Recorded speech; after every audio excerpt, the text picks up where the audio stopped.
आज हम आयुर्वेद के एक ऐसे गहरे रहस्य को खंगाल रहे हैं जो मुझे लगता है मॉडर्न एंटी एजिंग इंडस्ट्री को भी चुनौती दे सकता है। रसायन चिकित्सा। आजकल हर कोई लंबा जीना चाहता है, पर सवाल सिर्फ ये नहीं है कि हम लंबा कैसे जिएं। सवाल तो यह है कि हम एक लंबा, स्वस्थ और मानसिक रूप से तेज जीवन कैसे जिएं। हमारे पास जो स्रोत हैं वो बताते हैं कि इसका जवाब हजारों साल से आयुर्वेद के पास है, और इस सिर्फ जड़ी बूटियों के बारे में नहीं है।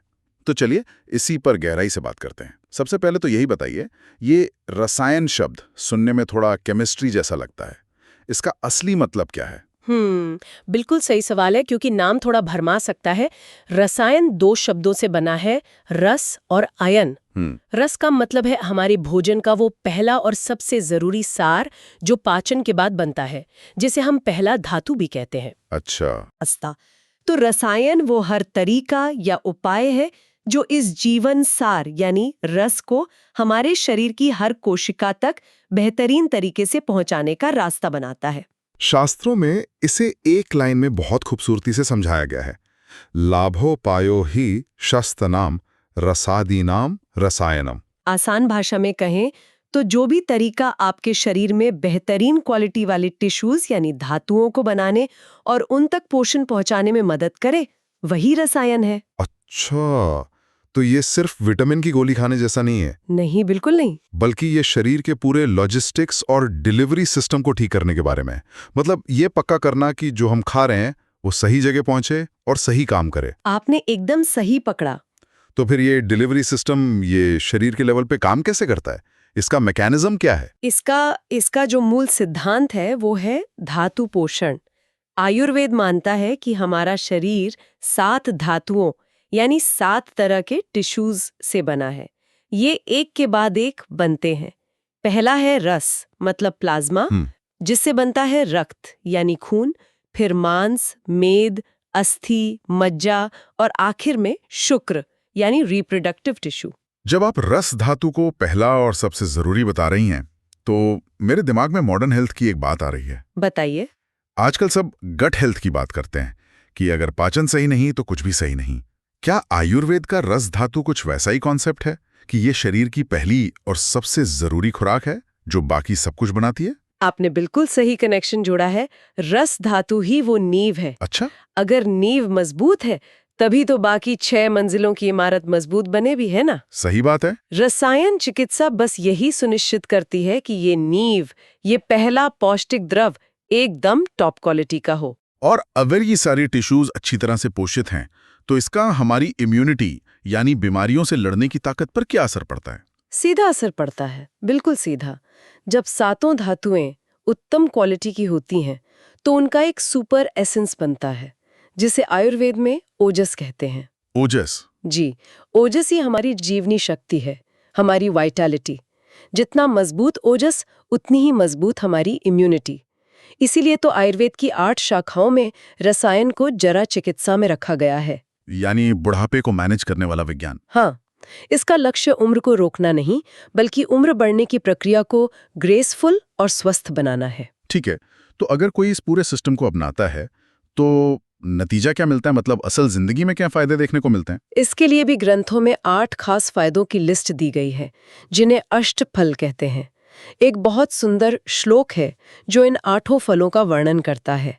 दीर्घायुः, स्मृति मेधाम, आरोग्यम, तरुणम वय, प्रभाव वर्ण, स्वरोदार्यम, देहेंद्रिय बलम परम। इस एक श्लोक में सब कुछ है। सब कुछ। पहला फायदा है दीर्घायु, एक लंबी जिंदगी। दूसरा स्मृति यानी शार्प मेमोरी। तीसरा मेधा मतलब तेज बुद्धि। और चौथा आरोग्य, बीमारियों से पूरी तरह मुक्ति। एक मिनट रुकिए, यहाँ सिर्फ शारीरिक स्वास्थ्य की बात नहीं हो रही। लंबी उम्र के साथ साथ तेज दिमाग और याददाश्त पर भी उतना ही जोर है। बिल्कुल, और यही इसकी खूबसूरती है। आगे सुनिए। 5वां है तरुणम वया यानी हमेशा बनी रहने वाली जवानी। Anti ageing? हाँ, उम्र बढ़ने के निशानों का धीमा होना। छठा प्रभा वर्ण स्वर यानी चेहरे पर चमक, कांतिमय त्वचा और एक प्रभावशाली आवाज। 7वां देह बल यानी जबरदस्त शारीरिक शक्ति और स्टेमिना। और 8वां है इंद्रिय बल, मतलब आपकी पांचों इंद्रियां, आंखें, कान, नाक, सब पूरी क्षमता से काम करें। कमाल है। मतलब ये सिर्फ आपको जिंदा नहीं रखता, बल्कि ये सुनिश्चित करता है कि आप उस लंबी जिंदगी को पूरी तरह से जिएं। जिए, हाँ, मानसिक और शारीरिक रूप से अपने पीक पर रहकर। ये सब सुनने में तो बहुत अच्छा लगता है, पर क्या ये सबके लिए एक जैसा है या इसे करने के कुछ अलग अलग तरीके हैं? नहीं, ये कोई one size fits all formula नहीं है। इसे करने के मुख्य रूप से 2 तरीके बताए गए हैं। पहला है कुटी प्रावेशिक। कुटी प्रावेशिक, ये कैसा तरीका है? इसे आप एक तरह का बायोलॉजिकल रिबूट समझ सकते हैं। अच्छा। जैसे आप अपने कंप्यूटर को फॉर्मेट करके फिर से नया जैसा बनाते हैं ना, हाँ हाँ। बस वैसे ही इसमें शरीर को पूरी तरह से डिटॉक्स करके दुनिया से कट कर एक खास तौर पर बनी कुटिया में रखकर फिर से चार्ज किया जाता है। ये बहुत इंटेंसिव है। समझ गया। आज की भागदौड़ भरी जिंदगी में तो ये सबके लिए मुमकिन नहीं। बिल्कुल नहीं। और दूसरा तरीका? दूसरा है वातातपिक, जो ज्यादा प्रैक्टिकल है। वात यानी हवा और आतप यानी धूप। इसमें आप अपनी रोजमर्रा की जिंदगी जीते हुए हवा और धूप के संपर्क में रहते हुए कुछ खास रसायनों का सेवन करते हैं। तो ये एक तरह का डेली सॉफ्टवेयर अपडेट हुआ। हाँ, कह सकते हैं, जो आपके सिस्टम को मेंटेन रखता है। ठीक है, तो एक इंटेंसिव रिट्रीट है और दूसरा रोजमर्रा की प्रैक्टिस। लेकिन एक मिनट, जब हम रसायन की बात कर रहे हैं तो क्या हम सिर्फ जड़ी बूटियों और मिनरल्स की ही बात कर रहे हैं? ये बहुत जरूरी सवाल है। नहीं, स्वरूप के आधार पर भी रसायन 2 तरह के होते हैं। पहला, द्रव्यभूत रसायन, जिसमें हम पदार्थों का इस्तेमाल करते हैं, जैसे आंवला, गिलोय, अश्वगंधा या च्यवनप्राश। ठीक है। और दूसरा? दूसरा है अद्रव्यभूत रसायन, यानी बिना किसी पदार्थ के। इसे आचार रसायन भी कहते हैं। रुकिए, अद्रव्यभूत मतलब? बिना कुछ खाए पिए। जी। ये बात इन स्रोतों में मुझे सबसे ज्यादा चौंकाने वाली लगी। ये आइडिया कि आप सिर्फ अपने व्यवहार और अपनी सोच से शरीर को रीजुवेनेट कर सकते हैं। ईमानदारी से कहूं तो ये सुनने में थोड़ा अविश्वसनीय लगता है। क्या ये सिर्फ एक नैतिक फिलॉसफी है या इसका कोई ठोस आधार भी है? ये रसायन का सबसे गहरा और सबसे महत्वपूर्ण पहलू है और इसका बिल्कुल ठोस आधार है, जिस पे हम आगे जरूर बात करेंगे। इससे पहले बस एक और वर्गीकरण समझ लेते हैं, उद्देश्य के आधार पे। कुछ रसायन रोजमर्रा के पोषण के लिए होते हैं, जैसे दूध और घी। अच्छा। कुछ किसी खास इच्छा के लिए, जैसे बुद्धि बढ़ाने के लिए मेधक काम्य रसायन। और कुछ किसी बीमारी के बाद शरीर को फिर से मजबूत करने के लिए, जिन्हें नैमित्तिक रसायन कहते हैं। आचार रसायन का आइडिया तो वाकई कमाल का है कि हमारा व्यवहार ही हमारी दवा बन सकता है। लेकिन चलिए 1 मिनट के लिए प्रैक्टिकल होते हैं। आज की दुनिया में लोग सबूत मांगते हैं, तो क्या ये जो जड़ी बूटियां हैं, जैसे आंवला या अश्वगंधा, जिन्हें द्रव्यभूत रसायन कहा गया, क्या वो मॉडर्न साइंस की कसौटी पर खरी उतरती हैं? हाँ, बिल्कुल खरी उतरती हैं। आज की रिसर्च आयुर्वेद के हजारों साल पुराने दावों की पुष्टि कर रही है। इसके 3 मुख्य एक्शंस हैं जो साइंस ने साबित किए हैं। पहला है एंटीऑक्सीडेंट प्रभाव। जी, आयुर्वेद का वयःस्थापन यानी एंटी एजिंग का सिद्धांत असल में शरीर को ऑक्सीडेटिव स्ट्रेस से बचाने का विज्ञान है।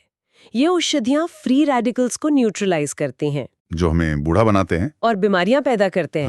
हाँ। और इम्यूनिटी पर इसका असर? वो दूसरा पॉइंट है, इम्यूनोमॉड्यूलेटरी प्रभाव। इम्यूनोमॉड्यूलेटरी का मतलब है जो आपकी इम्यूनिटी को जरूरत के हिसाब से बैलेंस करे। अच्छा। गिलोय और आंवला जैसी जड़ी बूटियों पर हुई स्टडीज दिखाती हैं कि वो शरीर की रक्षा प्रणाली को स्मार्ट और मजबूत बनाती हैं। अच्छा। और तीसरा, जो शायद सबसे महत्वपूर्ण है, वो है एडेप्टोजेनिक एक्शन। एडेप्टोजेनिक?